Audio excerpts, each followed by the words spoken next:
Good morning and welcome once again. My name is Father Mike Barry. I'm a priest of the Congregation of the Sacred Hearts of Jesus and Mary. And I come to you this morning talking a little bit about what's going on in your life. What's going on in your life. I talked with a member of my family back in Ireland recently, and she said to me, there's a difference between us. We're not like we used to be. And I said, no, we're not. And she said, what do you think it is? I said, it's our faith.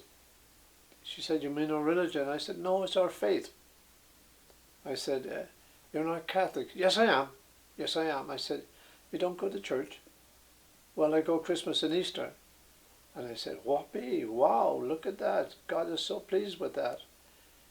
I said, but you don't go every week. No, I don't go every week. Do you say the Rosary? No. But I kiss it every night. I said, it's a beginning, but do you see what's happened to you? I said, you have drifted away completely, and your lifestyle now is not what you were raised with, I said, you were baptized and you promised to bring you to church, and you don't go anymore. Well, they made the promises for me. I didn't make them. What's amazing about that is we have always an excuse. What's your excuse this morning?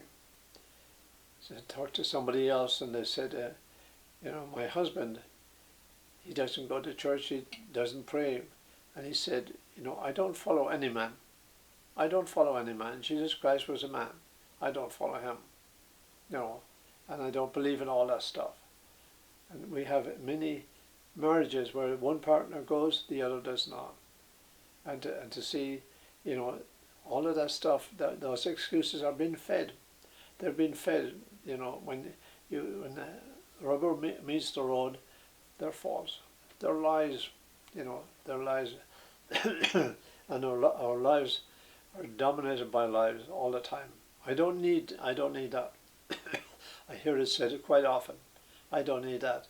And prayer doesn't work. Did you know that? Did you know that prayer doesn't work? I said, prayer always works.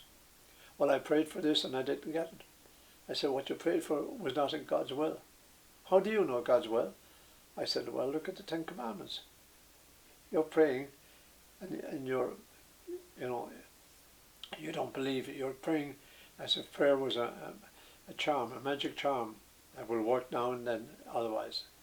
And, God is out to punish me. He's out to get me. I said, if God was out to get you, you'd be dead long ago. I said, God loves you, and you need to experience that love. No, I prayed for my mother to be healed of cancer, and she wasn't healed. I said, well, you are praying against God's will. Well, how would God want her to die? I said, God could call her home. We're made for God. We're made for God. We're built for God all the time. And here someone tried to manipulate God as, the old Frank Sinatra thing. I did it my way. And we have so many people, I know one lady, she said I was living a life basically of sin. I had 4 or 5 different affairs.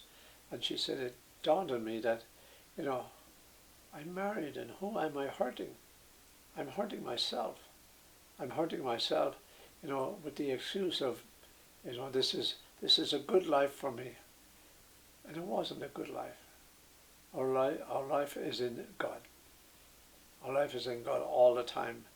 And so many times, and this has been brought up by the bishops of the United States, we don't know enough. We don't know enough. At one time we did. But now we don't know it any longer. Because we have sort of jettisoned everything. The whole thing of the boat that's sinking, they jettison stuff. And eventually the boat does sink. So have we jettisoned something in life? What I mean by jettison is throwing it overboard, getting rid of it, because it has no more use in our lives. And I've listened to people, that's another sort of a fact that we need to pay attention to. Why is it converts have a greater faith than we do? We've been born and raised in the church, and yet, converts are more on fire for the faith. And also to realize that now after Easter, Peter is preaching tremendously, but the sermon he's giving is the Pentecost sermon. Long after 50 days after the resurrection, he's preaching. Why? Because the Spirit of God is upon him. The Spirit will come to us with 5 basic promises. 5. And not one, he will be with you always. He will teach you all that I taught you. And that's fascinating, because it's how come the apostles knew all that stuff? Because the Spirit, Jesus taught them, and the Spirit reinforced it in them. He will lead you to all truth. Okay? He will lead you to all truth, and the truth will set you free. And he will teach you all that I taught you. And he will be with you. He will be with you always. To understand that God has a purpose. God didn't just say, Jesus is risen from the dead, you're on your own now. No. That's one of the realities, and something that we don't practice too much at all. That God is with us always. God is with us always. I have taken it upon myself to go into church and do nothing. Just sit there before the Blessed Sacrament. And unbelievable, he speaks to me. He speaks to me. People say, well, a lot of the stuff you're doing is really you're a great man. I said, no, I'm not. It's the Lord. Unless the Lord build a house, they labor in vain who build it. We should tell that to the people in Washington. Unless the Lord build a house, they labor in vain who build it. And think of it in this way. Okay, the house has been built, whether the government likes it or not. God's house has been built, and it's been built with great success. There's tremendous amount of evidence when we see people who have, living saints today, living saints. I speak about someone like Elizabeth Kindelman, in Hungary, the flame of love.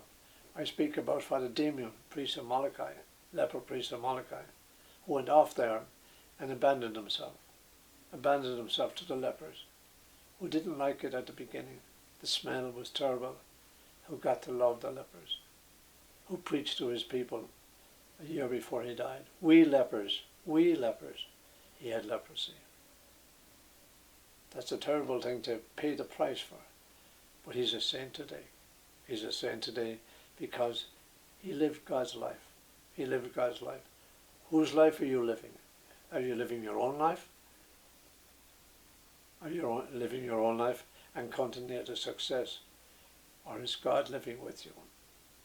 Is God alive in your life?